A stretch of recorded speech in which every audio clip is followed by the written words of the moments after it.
सभी का आपके अपनी YouTube channel sociology with Sangeeta में मैं संगीता स्वागत करती हूँ। जैसा कि आप लोग को हेडिंग से ही पता चल गया होगा कि हम लोग जो 2000 क्वेश्चंस का सीरीज़ कर रहे हैं, जिसमें हम लोग पूरे 15 क्वेश्चंस को हर एक क्लास में कवर करते हैं उसके डिटेल्स एक्सप्लेनेशन के साथ। तो आज की क्लास 3rd है और ये जो क्लास है ये यूपी पीजीटी के को ध्यान में रख के तो की ही गई है, लेकिन ये आपको नेट के एग्ज़ाम के लिए भी बहुत ही ज़्यादा हेल्पफुल रहेगा और इसलिए आप सभी से रिक्वेस्ट है कि क्लास के साथ बने रहें, इसे लास्ट तक देखें क्योंकि हर क्वेश्चन को पूरे डिटेल्स में आप लोगों को बताया गया है। और अगर आपको क्लास हेल्पफुल लगी तो प्लीज़ इसे लाइक शेयर तथा कमेंट करें तथा मेरे चैनल पर नए हो तो प्लीज़ सब्सक्राइब करें। तो चलिए आज के हमारे फर्स्ट क्वेश्चन से हम लोग स्टार्ट करते हैं। आज का हमारा क्वेश्चन नंबर 31 है। इसके पहले हम लोग 30 क्वेश्चन तक को कवर कर चुके हैं। तो 31 क्वेश्चन में हमसे पूछा जा रहा है कि स्टिग्मा पुस्तक के लेखक कौन है। यहाँ पे आपके 4 ऑप्शन है, Karl Pearson, Lundberg, Auguste Comte या ई गॉफमैन। तो इस क्वेश्चन का जो सही आंसर है वो हो जाएगा ई गॉफमैन जी के द्वारा स्टिग्मा पुस्तक की रचना की गई थी। Stigma Notes on the Management of Spoiled Identity, ये 1963 में हुई थी और ई गॉफमैन जी ने इस पुस्तक की रचना की थी। हमारा क्वेश्चन नंबर 32 पूछा जा रहा है कि समाज संघर्ष मिश्रित सहयोग है, यह कथन या यह विचार किनका है। मैकाइवर एवं पेज द्वारा, जिन्सबर्ग द्वारा, गिडिंग्स द्वारा या किंग्सले डेविस द्वारा। तो इस क्वेश्चन का सही आंसर है मैकाइवर एवं पेज के द्वारा। उन्होंने ये अपना विचार दिया था कि समाज क्या है, ये संघर्ष मिश्रित सहयोग है। हमारा क्वेश्चन नंबर 33 पूछा जा रहा है कि किसने प्रत्यक्ष एवं अप्रत्यक्ष सहयोग में अंतर स्पष्ट किया है। आपके 4 ऑप्शन हैं, टॉनेज, स्पेंसर, हॉब्सहाउस या मैकाइवर एवं पेज। तो इस क्वेश्चन का जो सही आंसर है वो हो जाएगा मैकाइवर एवं पेज जी के द्वारा। उन्होंने सहयोग को 2 भागों में बांटा है, प्रत्यक्ष सहयोग तथा अप्रत्यक्ष सहयोग। प्रत्यक्ष सहयोग से हमारा तात्पर्य है कि जब 2 या 2 से अधिक व्यक्ति अथवा समूह समान उद्देश्य को पूर्ति करने के लिए समान कार्य करते हैं तो उसे प्रत्यक्ष सहयोग कहा जाता है। लेकिन जब 2 व्यक्ति या समाज अपने उद्देश्य को पूर्ति के लिए असमान व्यवहार करते हैं या भिन्न प्रकार के कार्य करते हैं तो उसे अप्रत्यक्ष सहयोग बोला जाता है। हमारा क्वेश्चन नंबर 34 पूछा जा रहा है कि 2 या अधिक व्यक्तियों द्वारा समान रूप से इच्छित किसी कार्य को करने या किसी लक्ष्य तक पहुंचने के निरंतर प्रयत्न को कहते हैं, क्या कहते हैं। एकीकरण, प्रक्रिया, सहयोग या संगठन। तो इस क्वेश्चन का राइट आंसर है सहयोग। 2 या 2 से जो अधिक व्यक्ति हैं उनके द्वारा जब समान रूप से कोई इच्छित कार्य को किया जाता है और एक लक्ष्य की पूर्ति तक पहुंचने के लिए निरंतर प्रयास किया जाता है, निरंतर उसको सहयोग किया जाता है तो उसको हम लोग सहयोग कहते हैं। क्वेश्चन नंबर हमारा 35 पूछा जा रहा है कि व्यवस्थापन का समपदस्थ तथा उच्च पदस्थ, निम्न पदस्थ व्यवस्थापन के रूप में वर्गीकरण किनके द्वारा किया गया है। मैकाइवर एवं पेज जी के द्वारा, किंग्सले डेविस जी के द्वारा, गिलिन एवं गिलिन महोदय जी के द्वारा या A.W. ग्रीन जी के द्वारा। तो व्यवस्थापन का समस्त पद तथा उच्च पद, निम्न पदस्थ व्यवस्थापन, ये जो वर्गीकरण है यह गिलिन तथा गिलिन महोदय जी के द्वारा किया गया है। हमारा क्वेश्चन नंबर 36 पूछा जा रहा है कि जानबूझकर किया गया वह प्रयत्न जो किसी की इच्छा का विरोध करने, रोकने या उसे दबाने के लिए किया जाता है तो उसको क्या कहा जाता है। विरोध, संघर्ष, व्यक्तिगत संघर्ष या व्यंग्य संघर्ष। तो इस क्वेश्चन का सही आंसर है संघर्ष जो है यह मानवीय संबंधों में मौजूद एक प्रक्रिया होती है और A.W. ग्रीन जी के द्वारा इसकी परिभाषित किया गया है कि जानबूझकर किया गया वह प्रयत्न जो किसी की इच्छा का विरोध करने, रोकने या उसे दबाने के लिए किया जाता है तो वो क्या कहा जाता है, संघर्ष कहा जाता है। हमारा क्वेश्चन नंबर 37 पूछा जा रहा है कि किसने अंतर्निहित परिवर्तन पद का प्रयोग कर सामाजिक परिवर्तन को स्पष्ट करने का प्रयास किया है।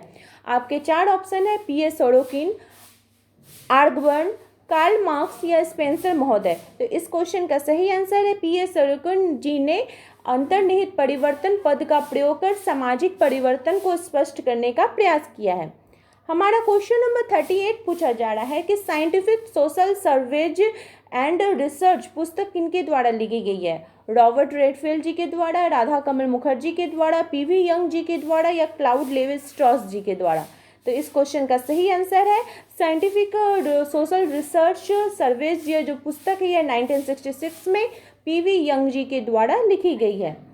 हमारा क्वेश्चन नंबर 39 पूछा जा रहा है कि केंद्रित साक्षात्कार का सर्वप्रथम 1946 में किस समाजशास्त्री जी के द्वारा प्रयोग किया गया था?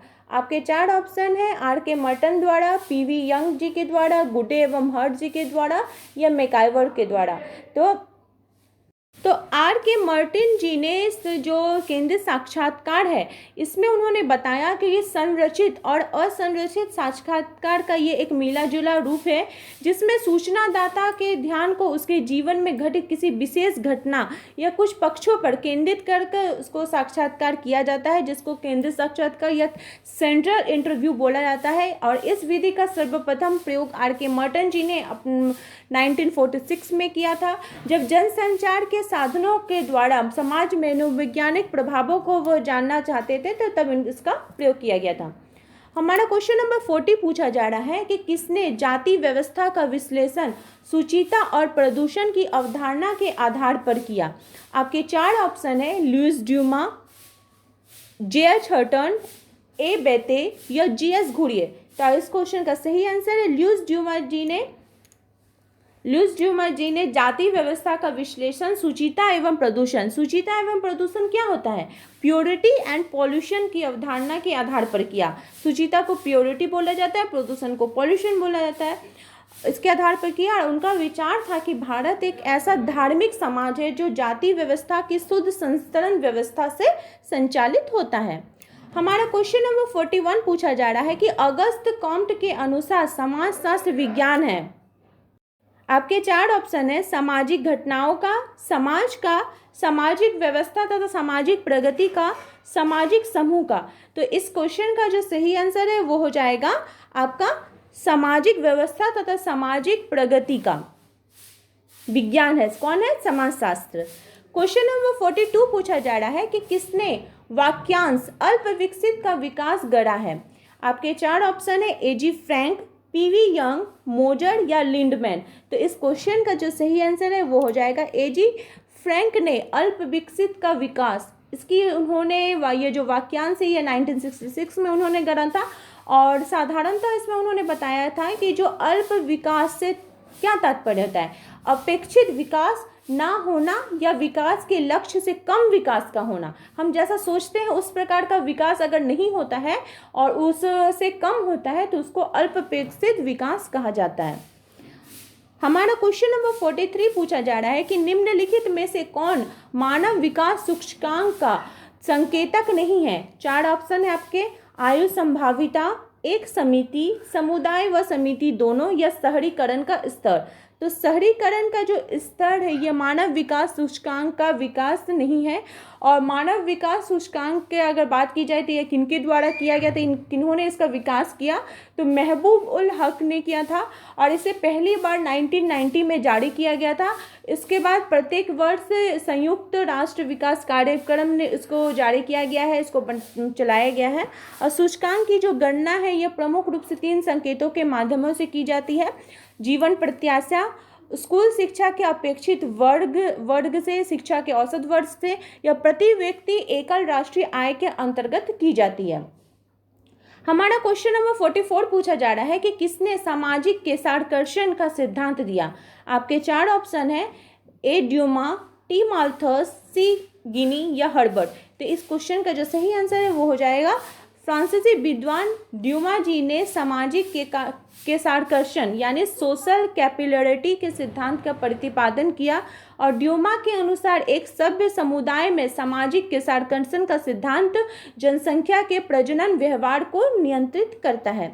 आज का हमारा लास्ट क्वेश्चन है कि staying alive women ecology and survival in India, इस पुस्तक की रचना किनके द्वारा की गई? गेल ओमवेड द्वारा, वंदना शिवा द्वारा, वनगाड़ी मथाई द्वारा या बारवाड़ा स्मिथ द्वारा। तो ये जो पुस्तक है ये 2020 में किनके द्वारा रचना की गई थी? तो इस पुस्तक की रचना वंदना शिवा के द्वारा की गई थी। तो आई होप आपको आज की क्वेश्चन की सीरीज हेल्पफुल रही होगी और इसी प्रकार से हम लोग 2000 क्वेश्चन के सीरीज को कवर करेंगे। मेरे चैनल के साथ बने रहने के लिए आप सभी का धन्यवाद।